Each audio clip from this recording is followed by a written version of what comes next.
My name is Kobe, and I'm the director and producer of my film Simply Disappear. Looking back at my preliminary task, called Broken Silence, I think I've definitely learnt more about camera angles and camera shots. Also, I learned how to cut and edit a film so it flows well.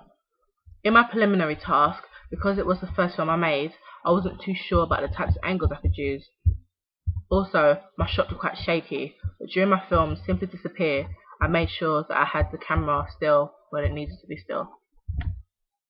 I got in better shots at different angles, but not all of them I decided to put in my film, as my film is only 2 minutes long. When doing the first task, I wasn't too sure about the 180-degree rule, but when making my final task, I made sure I stuck to it, although it was hard.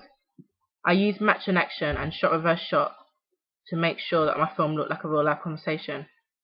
When I watched my film for the first time, I was quite happy with the outcome, considering a day before I lost all my work and had to finish it all in one day, so I was happy with what I'd accomplished.